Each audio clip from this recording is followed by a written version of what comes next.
Coming up on AEA Amplified, EBIS co-founder Eric Baal and General Manager Santosh Nachu. From the Aircraft Electronics Association, this is AEA Amplified, a podcast for aviation's technology experts, with your host, Jeff Hill.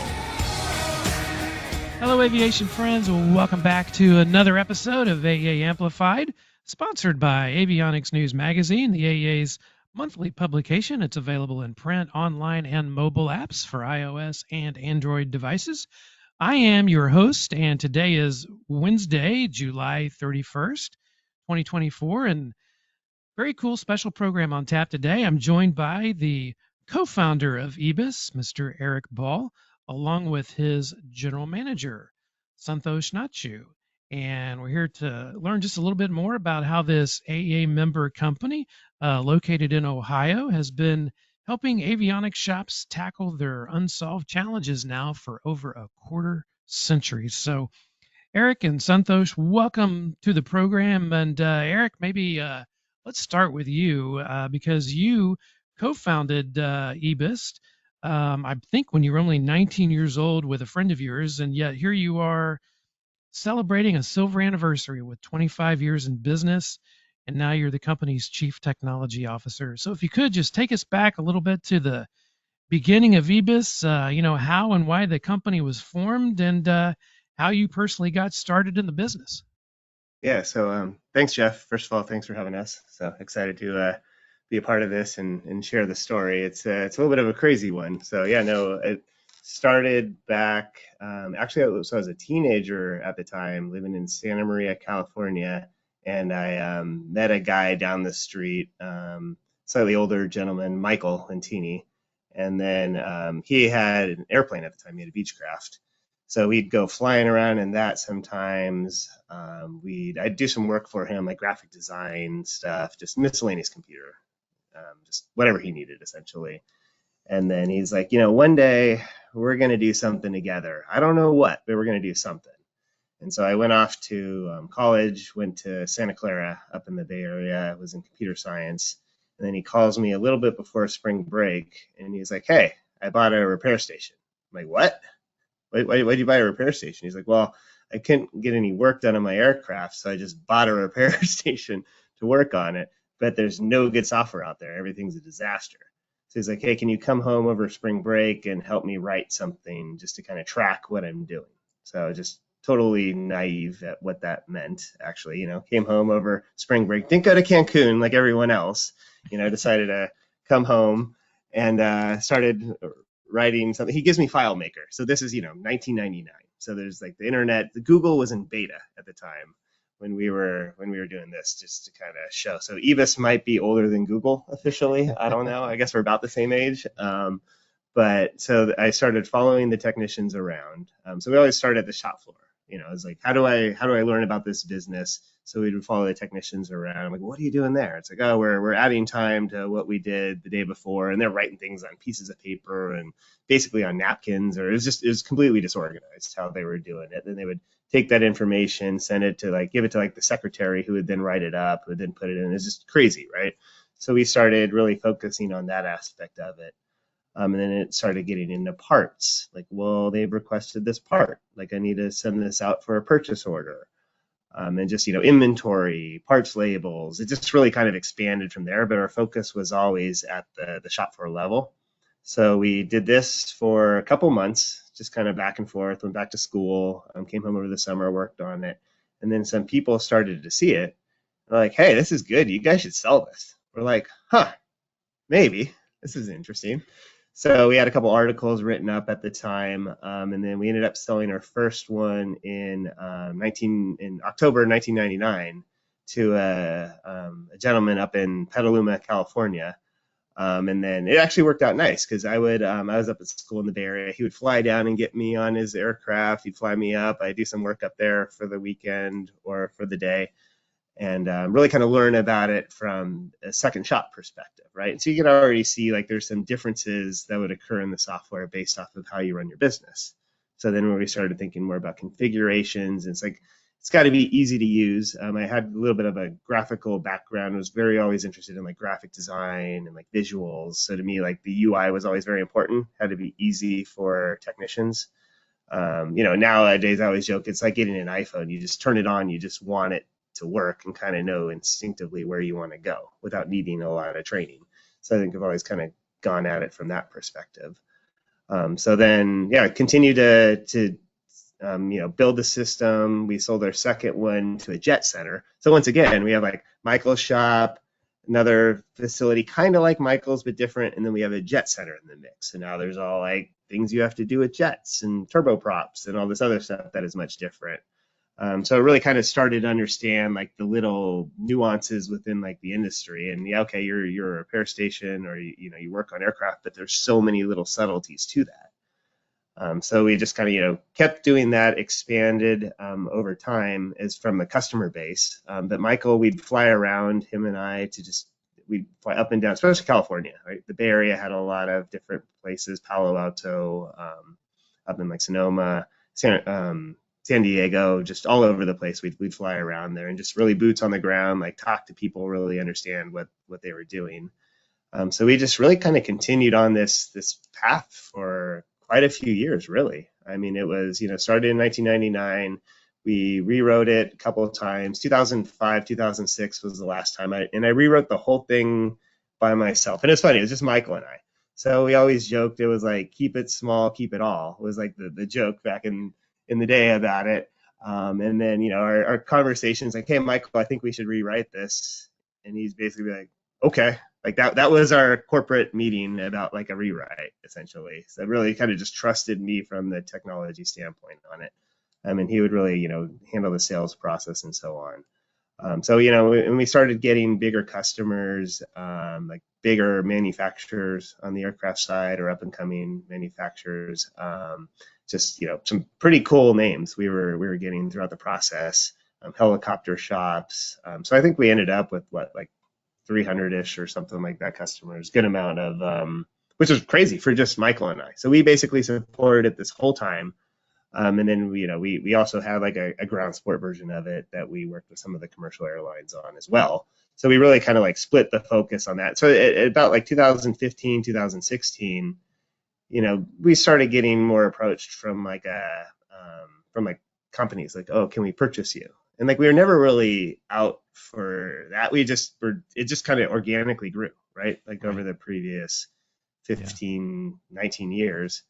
And then so in 2019, ultimately, so 2017, we were acquired by Tron Air. So basically we met Tron Air, and they came to us. We weren't looking to sell or anything, but it made sense because it still allowed me to essentially have the freedom that I wanted to build the product, because we weren't done as far as what we wanted to do, but really just be able to grow the team, have financial backing, have stability and that side of it. And then I think at some point it's like I needed help, and we could have done it ourselves, but I think it was a good opportunity to really kind of let other people get involved and really kind of help guide us through growing it from that standpoint. So that was exciting. So, we started, it was just the two of us, and now we're up to 18 people like on our team, which has been awesome to like have a development team. I've got 5 developers plus myself. Like bringing like Santosh on has been a game changer in a lot of ways. So it's been exciting. It's been crazy, and there's no way that I always joke that EBIS is like my first kid. It's like 25-year-old kid now. Absolutely. I still can't run for president, I guess. Well, you got through the teenage years. That's probably the hardest. So. Yeah, I know, exactly, right. Well, Santosh, let's hear from you. How did your aviation career get started, and how did you end up at EBIS as the general manager? Yeah, it's a good question to reflect on. But yeah, hey, first of all, thanks again, Jeff. Thank you for having us. Long-time listener, first-time caller here, I guess. So, if anybody gets that reference from back, I get it. There you go. Actually, this week will be 3 years in aviation and 3 years with EBIS. So this is my first stint in aviation. So I'm a relative rookie and newbie, and so the wonderful thing is I have great teachers around me.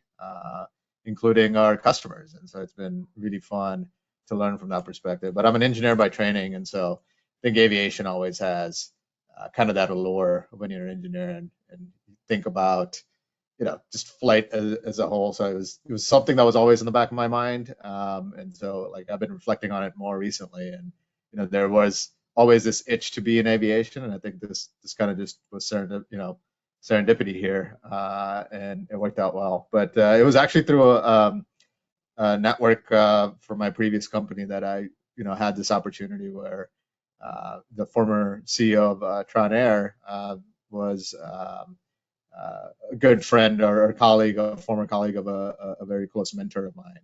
And it just happened to be this connection that happened of, hey, I need someone that can come in and help run a software business, and your name was shared with me. And just kind of going through that process, and I've always worked for larger multinational publicly traded companies, and I've done well and had different opportunities and learned a lot, but always had this entrepreneurial bug and itch. And when you have 2 kids and student loans to pay, you can't just quite go and say, I'm going to start something from scratch. But this was kind of the closest of being able to kind of really lead a team, help it grow, bring kind of some growth motions to a business that had kind of all the right elements to it. Meeting Eric was really kind of the he was a closer, where it was just kind of like, all right, this guy sounds like the real deal. Let's go see what we could make of it. And that's kind of how it started, and wouldn't do it any other way. So it's been 3 years. We were just joking about like, this has been 3 or 30. I can't tell. It's like we're like a quantum state. It feels like you're either, you're both. It's been very fast, and also it's taken a really long time, or it feels like you've been here a long time, all at the same time. So now time flies when you're having fun. Absolutely.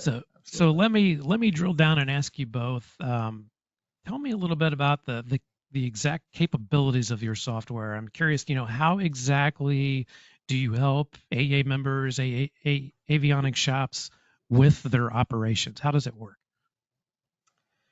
Yeah, I mean, I can start there, and I think Eric can, certainly jump in and give a bit more detail. But I think fundamentally, in this space, I think one thing to recognize, right, is, and especially in this day and age of AI, et cetera, everybody talks about automation and getting rid of people and AI, et cetera. Like, but ultimately, when you're working on planes or maintenance as a whole, like, there's no AI-enabled robots that can fix a plane, plain and simple. Right, and I think it's and especially in aviation, there's so much more risk. The gravity of what you do in a maintenance shop, the craftsmanship required, the skill set required is highly elevated. And so for us, like, fundamentally, the recognition that the first principles here are that, like, you have to empower that technician to be able to do their job well, and everything that they're doing that doesn't require working on a plane or fixing that is, from a business standpoint, is non-value add, and secondarily, it's super critical in terms of what they are solving for. So I think for us, from a capability standpoint, it's really going in and honing in on that, right? Like you heard Eric's origin story. It was about working with the technicians, understanding how they're spending, n number of hours in a day. Where are they spending it? How are they, what are the steps that they're taking that really are a waste, and we should remove that waste in the process. And so our core capabilities are exactly that. And so you can apply that, to avionics shops. You could apply that to, airframe shops, to component MRO shops. Like, that's fundamental for how those businesses work. And that's also true on the commercial airline side when we're talking about ground support equipment. Ultimately, we need to empower that technician to be able to do that. And so a lot of our capabilities kind of emanate out of that kind of core, and then just really going and saying, how do we streamline everything from there on out as being the center. So that's kind of how I would describe kind of our core capabilities. Why do you guys think that there's a few shops out there, or maybe a lot of shops, that are slow to adopt those modern approaches to managing their operations? And also, why do you think we see continued use of paper forms throughout the work order process, all the way maybe through the regulatory compliance process. Yeah, I mean, It's the same. It's been the yeah. same story for like 25 years, right? I mean, I think, yeah, we still run into shops like that. I think it's just, I don't know. I mean, it's a combination of things, right? It's like change management. Like things are just, it's hard. People are busy too, right? Busier than ever potentially. So to like take the time to like go update, like I don't like to even update my software on my Mac, for example, sometimes, right? It's just a fear of the unknown. What's going to happen? Is it going to come back?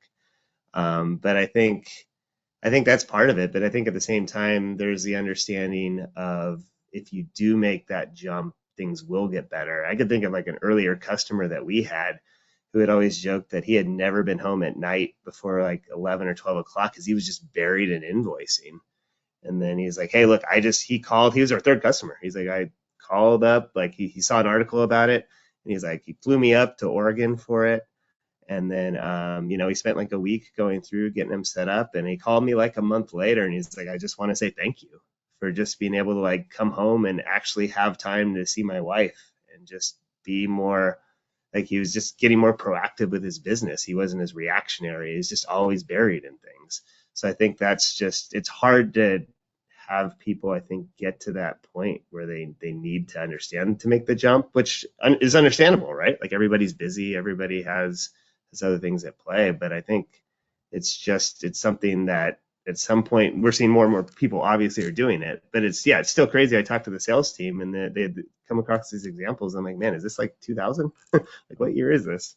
Yeah, no, and it was actually, me being relatively new, the outside coming in, it was completely, I was shocked by how many shops are still paper based, or on a whiteboard, or a glorified Excel, right? I mean, there's people are doing things in Excel, which is fine. It's a step above, but still quite cumbersome in terms of like streamlined workflows, et cetera. And I think I don't think it's fair to say the industry is slower or they should be faster, et cetera. But I think it's kind of there's two sides to the coin, and I think one of the recognition, especially when you talk to a lot of the customers, is you recognize there's a reason for that. I think aviation, especially as we talked about, you can't pull your plane off to the side on a road, right? Like if things go wrong, things go Right. wrong, and that's catastrophic. And so I think there's just this culture within aviation of being dot every I, cross every T. And that's important. I appreciate that because we all fly, right? Our families fly on it, and I appreciate that intent. And sometimes, like, yeah, you shouldn't trust everything just because it's digital. And I think there's just that need to go and say, it needs to be tangible. I need to touch it, feel it. And I think that creates a resistance to change, which is totally understandable. But you have to balance that with, what is control change? How can we do it in a predictable, risk-free way that also helps us, sustain our business? And I think anymore, these shops, can compete. Technology, I think, helps you compete with the big ones, and you can certainly highlight what makes you you, which is your expertise, your craftsmanship, your ability to serve your customers better because you understand them more personally. And if you can employ technology into that mix, we can kind of remove all of that wasted effort so that you can focus on the things that make you different. And I think if we can articulate that, and the customers that want to work with us typically understand that, and that's why they're coming to us, is because they go, we have something special here, we do something very unique, and we want to grow, and we know that we can't scale with the processes that we have. I think that's what creates that time or that inflection point where they want to change, and that's who we are a great fit for, and that's who we try to go. Try to tell them that we exist and help them find us. That's really what we're trying to do. Yeah, and Eric, you mentioned, just conversing with your sales staff, some of the stories that they come back with. Are there any special gaps or significant gaps or that you are hearing about or seeing about, in terms of standardization, efficiency problems that the shops are having that is certainly inhibiting their operational growth? What are they telling you? Well, I mean, I think a lot of it is just making sure the technicians have what they need. right? It really just starts again at the technician, just making sure they have information, work order history, that's accessible. Like, what have you previously done? Like having, I mean, obviously they go to the logbooks, right? But sometimes that's all over the place. It's hard to read. They're older logbooks, so having those in a digital form helps, right? Just having all that information there, right, for the technicians, having just understanding the tools. Are they certified? Are they expired? Like all of those, just safety factors at play too, right? All of that contributes to it. And I think having a system like ours really can help. Just we put everything right to the technician, right? It's just like one screen. You're in that work order. Here's where everything is that you need. Having that there, I think that's one of the bigger challenges I think that they still see, like in their current systems. And once again, we're visiting with EBIS co-founder Eric Baal and his general manager Santosh Nachu here on AEA Amplified, sponsored by Avionics News Magazine. And gentlemen, moving forward, I guess, and maybe Eric, I'll start with you. What do you see as the long-term vision for the company, and what opportunities do you see on the horizon? Oh, I think there's endless opportunities, right? Like I always would joke, we'd hire developers and they joke, well, what are we going to do when we're done with this? And it's like, we're never going to be done, guys. Like there's always going to be more to do, whether it's really trying to impact the efficiency of technicians, if it's just streamlining like parts ordering processes. I think like AI is pretty cool, something that we could start looking into there. There's just endless opportunities there, from like analytics, just to helping the user out in certain spots.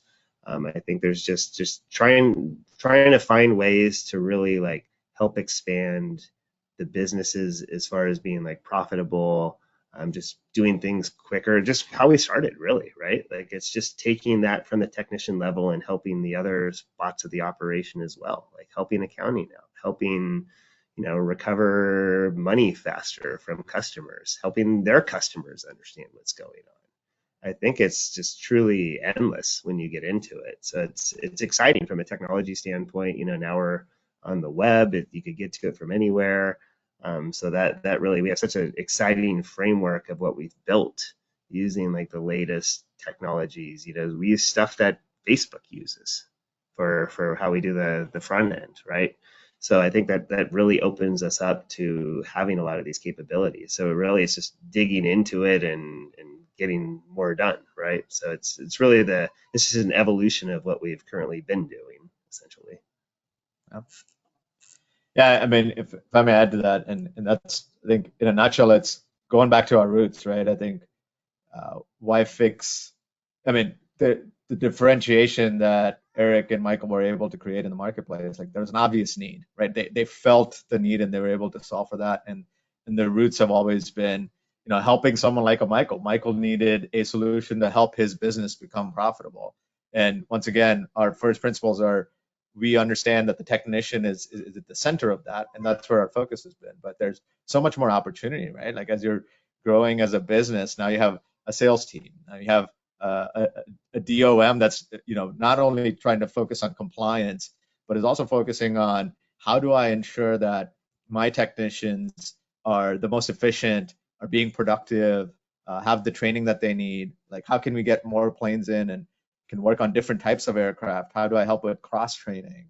My accounting and AR part of the process. How do I make sure that we get paid on time and we can invoice on a regular basis? And how can we continue this viral loop of customers that are working with us, enjoy us? Like how can we make sure that we are able to get in front of them when they need another service done on the plane? Like all the things that you need to do as a small business, right? Those principles exist, but I think now add the layer of like you have to do it in this space with your with aviation maintenance's own challenges, right? Like access to technicians, and do we have enough of them in the pipeline? So if you can't bring as many in, like you want to keep them so that you want to make their life easier, but also at the same time you want to help them be more efficient. I think software has a role to play in all of that, just beyond just saying do a work order, track the time, etc. Yes, you have to do those fundamental things, and we do that really well, but really trying to look at it holistically as a business, and then saying how do we fill all those gaps for these small businesses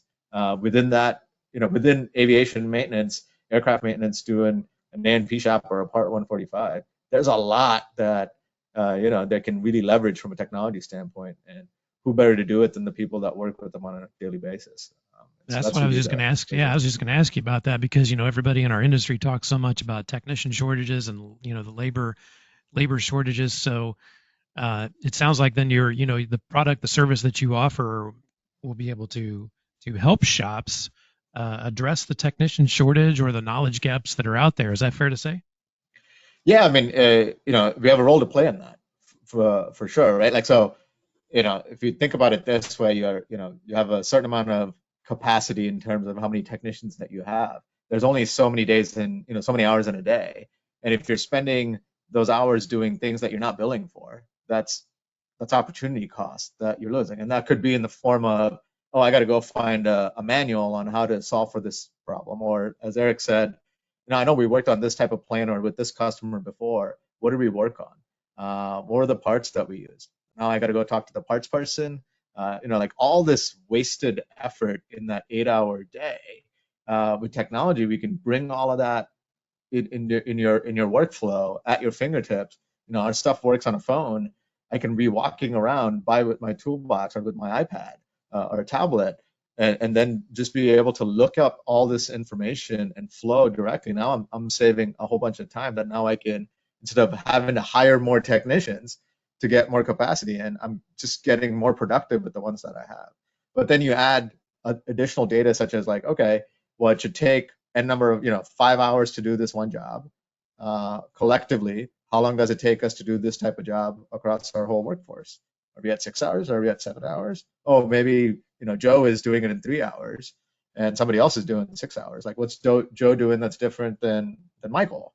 And let's go get the two of them together and cross train and bring that whole bell curve down so that our stuff is below the estimated hours. Well, now you're doing more work with the same amount of capacity. And so it's really kind of looking at it through, there's things that you can control and things that you can't. And, the problem of getting new technicians into the pipeline, it's a multi-year problem. And if you can't have that supply, then leverage the workforce that you have, and you can use technology to kind of really help you drive in that direction.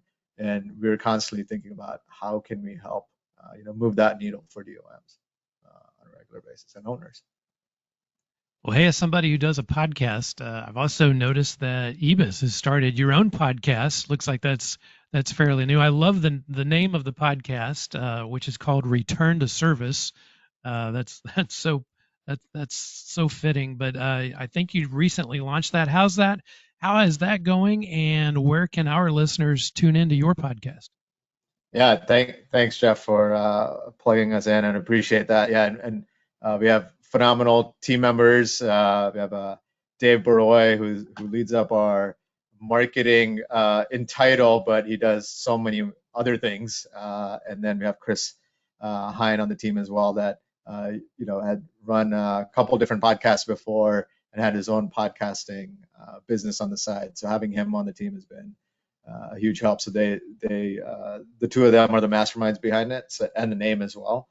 But yeah, the podcast is really about a couple different things. One is just it's partly selfish for us to learn, and so like being able to talk to maintenance shops, being able to talk to GSC shops on the commercial side, right? We have two different products there, so it's been a great way for us to understand kind of what the current topics and pains that are front of mind for these DOMs, business owners, technicians, et cetera. And so it's rather selfish for me because it's a great way to, as someone that's new to the aviation industry, learn very quickly.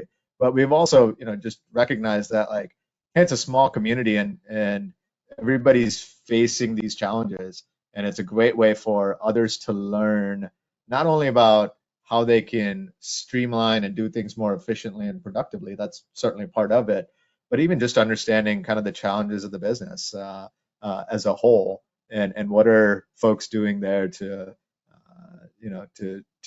build profitable businesses and places where their employees are proud to work. And so we've had some great initial guests on the show that we've been able to learn from and then I think it's resonating with the community as a whole. So it's been great, and we're continuing to add more guests to that. So yeah, you can find us on all the usual channels, I believe, on Apple, Spotify, so Apple Podcasts and Spotify, and in other places. Just our website, which is ebiscloud.com.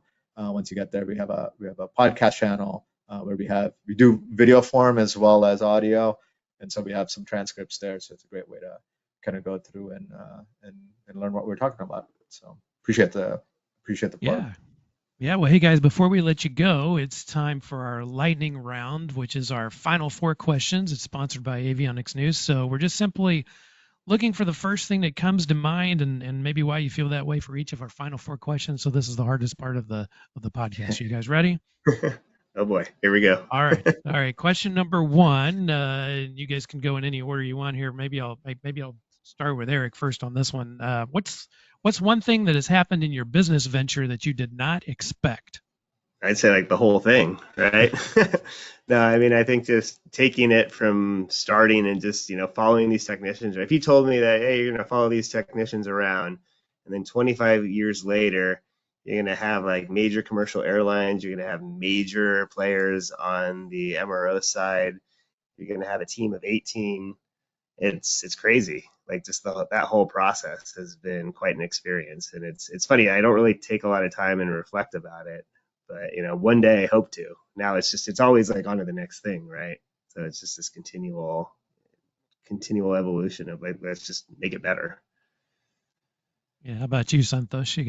You got one that's something that's happened in your venture that you did not expect?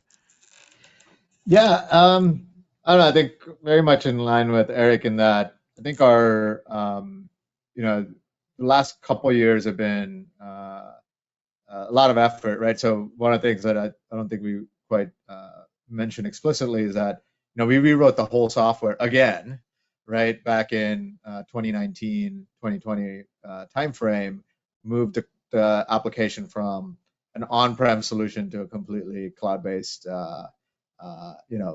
web solution that can work kind of agnostically across multiple different interfaces. And so when you have those types of changes and you're moving existing customers over, and they're kind of used to the way things are, right? Like we talked about change management and the pace and what that really requires, and the effort there to kind of cater to new versus and also existing. I think things that we're learning as we go through. It's been phenomenal in terms of that growth, but it also just creates a lot more activity and a lot more things that you have to do, right, to keep customers happy and move in that direction. So I think learning as we go there, for sure. All right. Question number 2. What keeps you guys up at night? I'd say mine is just based off of what Santosh just talked about. Like there's always things to do. There's just more. It's like a never-ending task list. Like to me, it's very important that the users have a good experience. So I think it's just kind of the worry in that, right? Of just like trying to get some of the immediate things done as quickly as possible. Just generally, I always empathize with the end user, right? So I think it's just trying to figure out how to get this stuff done, making sure the team has what they need.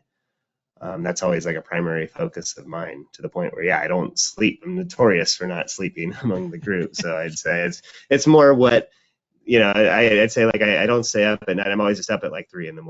So it's like what gets me up early, I guess, essentially, just to help where we can.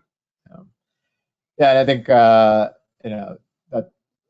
there's the internal aspect of it too, right? So I mean, I think as Eric mentioned, we've grown pretty rapidly in the past several months, and even then we're lean. I mean, if you think about the number of customers we serve, how long we've been, and we're a pretty lean company.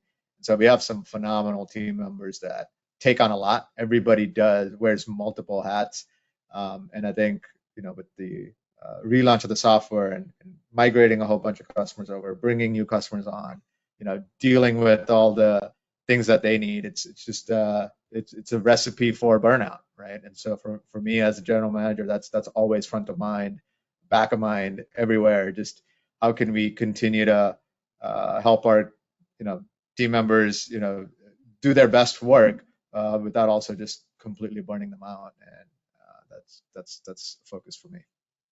All right. So question number 3, and I might throw this one out to Eric first because, as we mentioned, you founded this company when you were 19 years old. But if you could turn back the time clock to when you were 18 years old, what would you tell your 18-year-old self? Oh man, that's a semi-trick question, maybe, but no, I think I would just stay the course. Just know that I think now, like, I have a lot of wisdom in just knowing that like, there's always more to do, and like it's never gonna, and it's not like just because you're at a certain part in the product cycle, like there's just always more to do, right? So it's just understanding that and not thinking like, oh, now I can relax. It's just find those moments where you kind of get that little bit of reprieve, a little bit of relaxation.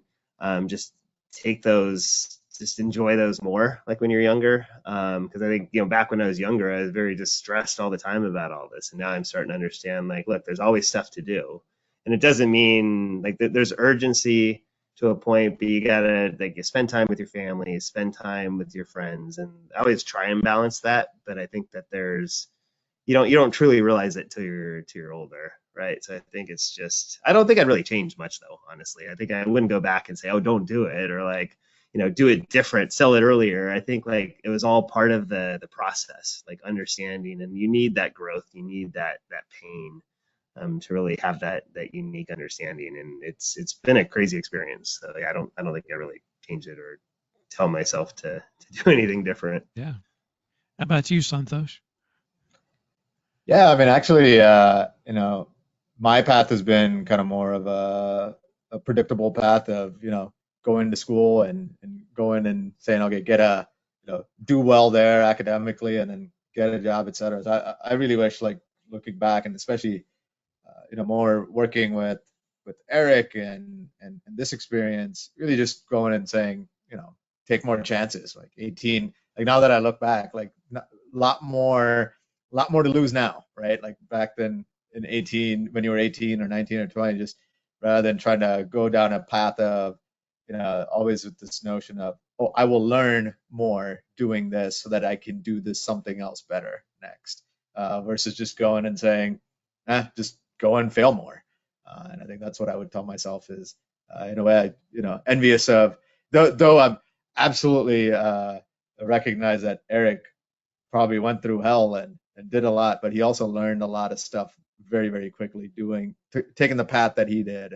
And certainly he's been a great mentor and a resource from that perspective for me. So that's what I would tell myself. All right. Question number 4 is, what is your favorite movie? Ooh, it's a tough one. So I'm an action adventure guy. Really like Mission Impossible Fallout lately. I think that is just the perfect movie. Like, there's good comedy, the score is amazing, the special effects are awesome. It just builds so nicely from the previous in the series. So I think it's got a good Rotten Tomatoes score too. I was looking them up the other day. We watch them with the boys. We've got 4 kids, so we do like movie weekends, and they love that one also. So I think that's just a really great one that's up there. Cool. For me, I would say E.T. So E.T. was one of my favorite movies growing up. Saw it when I was 5, and then it was one of those things. I had it on VHS tape, and anytime someone came over, that's what we would play. And it was funny. Just last month was the first time I have a shirt that says extraterrestrial. My kids always ask me, "What is that?" And so I was like, "All right, it's time. We should let them watch it." And so we watched it recently together, and I have a 8-year-old and a 5-year-old, and they loved it, right? And so it transcends time. And actually, the remastered version of it, just watching this, and I was like, man, this feels so good. Like it could pass for a movie in 2024. Like the special effects and all of that is still pretty phenomenal. That this was the 1980s movie. So yeah, E.T. for me. So yeah, it's fantastic. For some reason, the year 1983 comes to mind for me. I think that's when it came out. I'm probably dating myself, but maybe even a little bit older. I think it was like 81 or 82. 81. Okay. I think it was. I was surprised how long it's been out. So. Well, great movie, Eric and Santosh. Thanks so much for joining us today. We look forward to seeing both of you at AEA events in the future later this year.